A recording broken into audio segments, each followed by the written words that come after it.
Bem-vindo aqui para mais um vídeo que nós vamos conversar sobre a nossa Bolsa de Valores. Nós vamos tomar ali como referência o que, na verdade, eclodiu durante o final de semana. Final de semana dos dias 6 e 7 de abril de 2024. Depois, uma repercussão um pouco mais forte no dia 8, portanto, no dia de ontem. E hoje, dia 9, os rescaldos desse fato que envolveu o acionista majoritário do X e a Corte Extrema aqui do Brasil. Um assunto que, na verdade, ele não é muito próprio daquilo que nós tratamos, mas eu sinceramente achei que iria acabar por ter alguma repercussão dentro da nossa Bolsa de Valores. O que não aconteceu. Foi até no viés contrário, e isso nós vamos olhar hoje aqui no canal. E por que tratar do assunto? Porque se nós passarmos pela mídia especializada, a gente não vai encontrar a informação, pelo menos, com a profundidade que os canais que são especializados na matéria, os politólogos, os cientistas políticos, enfim, o pessoal que gosta de comentar a questão da política, nessa mídia que trata apropriadamente do assunto, ali você vai encontrar. Mas na mídia especializada para o lado que nós tratamos, que é o lado mais dos investimentos, a gente não encontra. Mas ficou curioso ver essa reportagem aqui na Invest News, e veja que ela começa aqui, né, com Elon Musk versus o ministro lá, que todo mundo já sabe quem é. Então tem essa confusão, e aqui ele diz assim, ó, entenda a evolução do conflito. Então, como saiu aqui, eu não vou entrar na matéria porque realmente ela não é do interesse aqui do canal, exceto pelo fato de que são apontadas possíveis interferências indevidas sobre a empresa, de forma que isso aí impactou no processo eleitoral de 2022. Bom, esse é o resumo da ópera, eu vou deixar para os especialistas, o pessoal que há bastante tempo estuda e comenta o assunto. Para nós aqui, vale o que isso aí pode repercutir em termos de Bolsa de Valores. Então, veja que a reportagem até é assinada pela Bloomberg e redação Invest News, ou seja, não tem uma pessoa que está assinando, ou é a redação da Invest News, ou a Bloomberg, que se nós formos olhar, o canal, o periódico digital da Bloomberg, do qual o canal MH Investir é assinante. Então nós vamos verificar que sobre o assunto em si não tem absolutamente nada. Você vai procurar todas as manchetes possíveis aqui do que foi colocado desde da semana passada para cá. O máximo que nós vamos encontrar é bem no final alguma referência envolvendo o principal acionista do X, e veja que as abordagens são assim, ó, como antenas da Starlink são usadas ilegalmente em países com conflito, e a outra é o seguinte, ó, agora CEO, né, da Tesla vai elevar salários de equipe de IA. Essas são as únicas duas reportagens. Depois, se quiser, entre aqui na Bloomberg Linha e procure para ver se você acha alguma coisa relacionada com esse tema. Então, por isso que eu achei curioso quando aparece lá na Invest News, e não é assinada por um jornalista, simplesmente é a redação da Invest News e mais a redação da Bloomberg. De modo que a gente conclui rapidamente que o tema não está sob discussão, pelo menos dentro da mídia, do meio envolvido com a parte de investimentos. Mas, aqui na Bloomberg Linha, depois nós vamos saltando aos pouquinhos, né, trazendo a informação até chegar lá no final. Com o que aconteceu e toda a confusão e toda a discussão, que ainda tem muito que andar pela frente, tem muitas coisas que vão aos poucos se tornando públicas e relevantes, o que a gente entende é que outras informações virão e outras coisas vão acontecer. Mas eu estava esperando que o nosso mercado ele desse uma retraída em cima disso, e não aconteceu, totalmente o contrário. Então a gente pega aqui, ó, na Bloomberg Linha, essa reportagem que eu achei interessante, que é o seguinte, ó, por que a gestora global está otimista para investir no Brasil? E hoje teve aquela disparada da Bolsa, nós vamos dar uma olhada no que foi que aconteceu, e essa gestora global é essa aqui, ó, a Global X. Não tem nada a ver com a X, né, do antigo Twitter, absolutamente nada a ver. Essa aqui é uma empresa pertence a esse grupo sul-coreano chamado Mirai Asset, que é um dos maiores da Ásia. Mas o que o gestor aí está levando em consideração, por que ele está otimista, né? E não, isso aqui não tem nada a ver com a subida de ontem, a disparada de ontem. Simplesmente está dizendo por que ele está otimista. Ele está com foco aqui no valuation que ele considera que são interessantes. Ou seja, ele olha para as empresas, como se olha para o mercado como um todo. A maioria dos mercados de ações do mundo não são de oportunidades, eles são de risco. O Brasil é uma excepcionalidade, por várias razões que nós já discutimos aqui no canal. Então ele olha para os indicadores principais e acha que eles estão deprimidos. Em um ambiente doméstico benigno de reformas, ele acha que isso aí vai contribuir. Cortes de juros fazem o Brasil ser um dos mercados emergentes mais atrativos e baratos. Isso porque está olhando para esses indicadores fundamentalistas que podem apontar no andar da carruagem para uma valorização. É isso que está buscando, então, o gestor desse fundo global chamado Global X, o Global X, né? Aí você fique à vontade para pronunciar como quiser.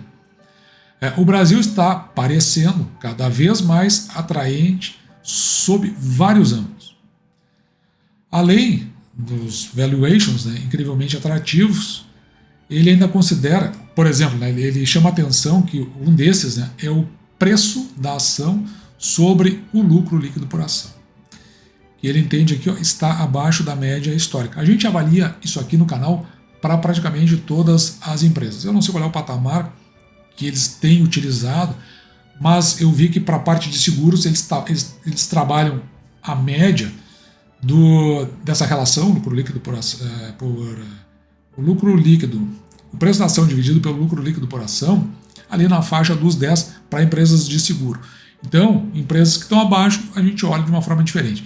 Nesse caso, ele está considerando o conjunto das empresas, porque nós vamos ver a seguir, eles não trabalham com uma empresa específica, mas com uma composição para formar esse conjunto de informação.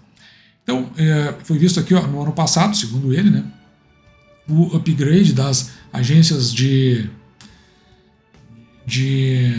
estabelecimento ali um alinhamento, eles chamam de rating, né, que é um alinhamento em função, aqui no caso, do risco.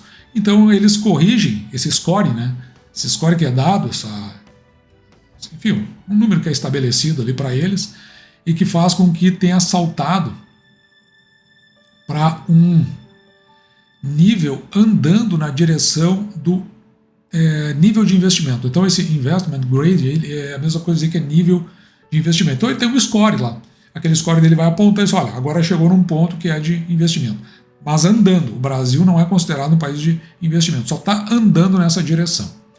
Sinceramente, eu não acredito muito nessas agências de rating, principalmente depois de 2008, que vários bancos ali tinham um ótimo rating e acabaram fazendo toda aquela confusão do subprime que a gente viu lá no passado.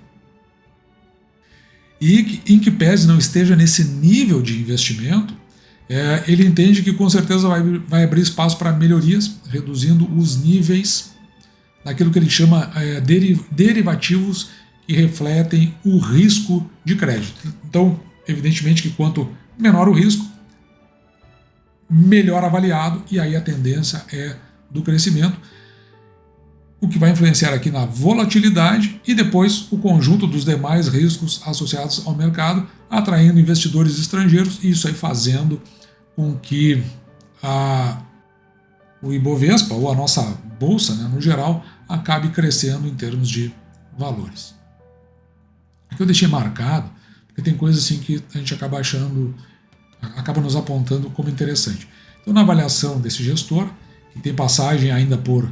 Bom, aí tem várias passagens, mas aqui o que tem de significativo nisso? É que ele chama a autoridade, isso é para dizer quem é o sujeito, ter autoridade, e aquilo que ele está falando tem algum sentido ou tem completo sentido. Então o gestor, né, prefere se posicionar no meio desses valuations atrativos a ficar esperando o mercado entrar em rally. Então ele acredita que logo ali à frente vai ter um rally. Só que ele leva em consideração aqui que o nosso mercado aqui, o brasileiro, ele é muito cíclico e dependente do ambiente político. Então, para que tenha, aliás, haverá rallies no meio dessa história toda, mas haverá também muita instabilidade por conta do ambiente político, e conforme nós vimos agora há pouco, ele não está sossegado, parece que a cada instante surgem novas confusões, e isso aí, claro, que desestabiliza o mercado brasileiro. Um aspecto que eu achei legal é que eles buscam aqui 7% de dividend yield. Eles são mais ousados que nós. Nós ficamos aqui no canal para o método que a gente utiliza na faixa dos 6%.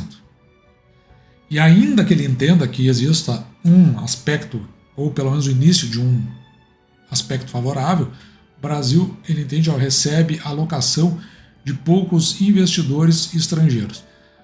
O mercado brasileiro está situado ali naquele que ele chama de mercados emergentes, então que ele vai chamar aqui de EM durante toda a reportagem. Ele posiciona o Brasil lá, mas se você for ver a reportagem, são apontados aqui outros mercados como México, Arábia Saudita e Índia, que no caso, atualmente comparado com o Brasil, me parece, pelo menos na minha visão, mais estáveis. Outros aspectos que podem impulsionar o nosso mercado vem através aqui da Selic mais baixa, então queda da Selic, que ele entende como o principal driver, ou seja, o principal ente de impulsionamento da Bolsa Brasileira no curto prazo. E mais de 90% das empresas brasileiras estão alavancadas, ou seja, elas estão com dívidas para dar uma propulsão ao seu crescimento e devem se beneficiar de um cenário com juros mais baixos, o que faz total sentido, né? Então, na verdade, o que acontece é que quando você vai olhar para os balanços, tem uma redução desses custos dessas dívidas e, consequentemente, uma melhora nos balanços e aqui e nos lucros dessas empresas. Ele vê aqui a possibilidade de uma recuperação da economia frente a esses custos mais baixos desses empréstimos. Tenho dúvidas, eu realmente tenho muitas dúvidas, porque tem um lado do governo que está pressionando para um crescimento da nossa economia baseado na tomada de crédito. E se isso de fato acontece, o efeito principal é a criação de uma nova moeda e, consequentemente, uma nova inflação. E para fazer a contenção disso, os juros acabam tendo que se manter nesses patamares que a gente está vendo. Aí não sei lhe dizer. Mas ele chama atenção aqui para a atuação de fundos multimercados, que assim como multimercados, porque tem várias fontes de composição desses fundos. E assim como o mercado, no geral, tem alocado mais recentemente em renda fixa, ou seja, então o sujeito não está só na variável, pulando para a renda fixa, dados os retornos de 1% ao mês, mas já está caindo isso, e sem volatilidade. O que acontece é que ele entende que reduzindo os juros, se vai sair desse mercado aí e saltar aqui ou gerar um fluxo para o mercado de ações. E ainda citou aqui o potencial do Brasil para estar entre os maiores produtores de energia do mundo em 2028. Isso porque o tipo, né, de construção da carteira dele é baseada em ETF, inclusive tem uma ETF dele aqui com relação ao Brasil. E quando ele fala em energia, está se referindo principalmente aqui à parte dos combustíveis fósseis. Ele tem várias empresas nessa composição, e aqui embaixo você pode ver, tem inclusive a Petrobras. E dentro da técnica que eles estão utilizando, que seria o método deles, veja que eles buscam escapar do benchmark. Benchmark aqui é como se eles pegam vamos supor, o Ibovespa e fazem o ETF deles ir mais ou menos dentro daquela linha. Não, eles esquecem o benchmark e focam só nas empresas. É isso que ele vai discorrer ao longo do restante dessa notícia. Mas se por um lado ele menciona uma possibilidade, ou seja, que o mercado brasileiro ele é muito suscetível às questões políticas. Veja aqui ó, o que ele menciona. Porque existe outras questões aí que estão influenciando o mercado. No caso aqui, ele fala da Vale devido às turbulências recentes envolvendo a companhia. Ou seja, do que ele está falando? A Vale enfrenta um processo sucessório para o seu comando e especulações em torno da possível saída do CEO, do CEO da Petrobras. Então aqui ele pega as duas principais empresas que empurram o nosso Ibovespa e, veja, seria o benchmark eventual dos ETFs, e isso aí está muito sujeito atualmente à interferência do governo, a Vale, nós já vimos aqui no canal, e agora uma possível saída do presidente, ou substituição do presidente da Petrobras, em função de não ter atendido demandas que são de governo, ou seja, influência direta do governo, portanto, gerando aquela instabilidade dentro do mercado de ações, principalmente por conta desta corrente que se aproxima, né, que a gente está vendo, da instabilidade política. E por fim a gente olha aqui ó, na Money Times, e o que nos chama a atenção é que a reportagem é assinada por Renan Dantas, ela é do dia 8 de abril de 2024, e menciona, ele vai falar sobre o fator surpresa que levou à disparada no dia de ontem da nossa bolsa. Foi até contrário, voltando ao início desse vídeo, do que eu pelo menos tinha expectativa. Então, o Bovespa dispara na segunda-feira, recuperando parte das perdas da semana passada, quando caiu 1%. E aqui ainda está cedo, no dia de ontem, né? Era meio-dia e meia, mais ou menos, que estava batendo 128 e chegou a saltar 129. Hoje já chegou aí a 129.900 pontos e agora estava voltando um pouquinho para... Agora há pouco eu olhei, são 2h30 da tarde, tinha voltado um pouquinho para 129.600 pontos aproximadamente. A alta lá atrás, ele diz que ocorre basicamente puxado por quem? Pela Vale, mas a Vale tinha encolhido muito por conta daquelas interferências, que tinha saltado aqui a 5,4%. E meio, o que influenciou lá? Esticada do minério de ferro em um momento de desconfiança com o crescimento econômico da China. Então, como não havia a evolução do crescimento da China, que é uma grande importadora do minério, deixou de importar, logo reduz a demanda, então o preço ele acaba baixando. Então, é o fluxo natural. O contrato de setembro, no entanto, né, aqui do minério de ferro, então está olhando lá para mercadorias de futuro, mais negociado na bolsa de mercadorias da Lian, da China, encerrou as negociações do dia com alta de 3,19%. Então, claro que isso aí impulsionou a ação da Vale. Já o minério de ferro, de referência de maio, então, encurtando um pouco, na Bolsa de Singapura tinha subido a 6,15%. Então, esses dois fatores aí foram os mais preponderantes, segundo ele, aqui para a evolução da nossa Bolsa no dia de ontem. Também foi observada aqui uma recuperação do segmento bancário e um aguardo para a definição justamente do presidente da Petrobras.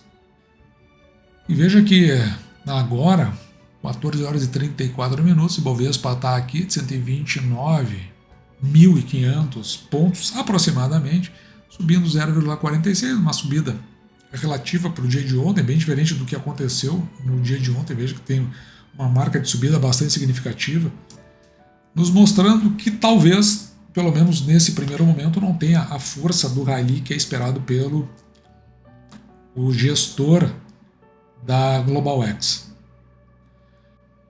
E agora, fazendo o fechamento, é o segundo que eu faço, entre um e outro, que começou lá pelas 2h30, e esse que agora já está no fechamento do pregão, são 15 para 6. Então passou aí um intervalo consistente de horas, mas para você foi só um estalar de dedos. Eu tive que refazer, assim, porque depois a gente repensa muito, né, na hora das coisas que são ditas, e a gente tem que ter uma certa responsabilidade. O que tem em meio a essa confusão toda, que se origina uma parte conflitante, gestão de uma rede social e mais a corte mais extrema do país, é que as denúncias elas circulam por um meio onde dão conta de interferência do judiciário sobre empresas e do judiciário sobre processo eleitoral. Se isso aí se confirmar, a meu ver, soa tudo como um grande escândalo, e isto é um fator preponderante do ponto de vista da instabilidade política que o país vive.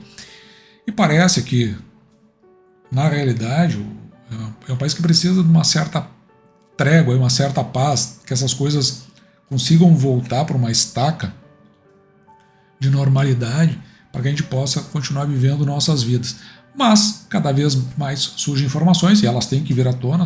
As informações ou a realidade, a verdade, ela precisa ser conhecida, e se andar na direção do que está se apresentando aí, evidentemente que as desconfianças sobre o país elas crescem. Nós não vamos ver essas considerações de forma mais crítica na mídia especializada, porque a mídia especializada ela recebeu uma notícia muito boa semana passada, a gente comentou aqui no canal, que foi o projeto de lei, cujo objetivo então é ampliar o período de pagamento de impostos, principalmente para quem opera no curto prazo, o day trader e o swing trader, que passa de 30, aliás, no próprio mês, para até 3 meses. E o segundo aspecto é a redução da taxação para quem é day trader, que era de 20%, na diferença na margem do lucro, eu já expliquei isso aqui no canal, que passaria então de 20% para 15%. O mercado ele gosta disso, isso realmente movimenta o mercado, e agora o mercado, claro, ele não tem o papel crítico do ponto de vista de política, mas os caminhos da política, de uma forma ou de outra, lá no final, eles acabam interferindo no mercado como um todo, quando a gente nega esses contextos de realidade. Então, para nós que somos investidores, principalmente pequenos investidores, a observar. A gente já sabe dessa informação.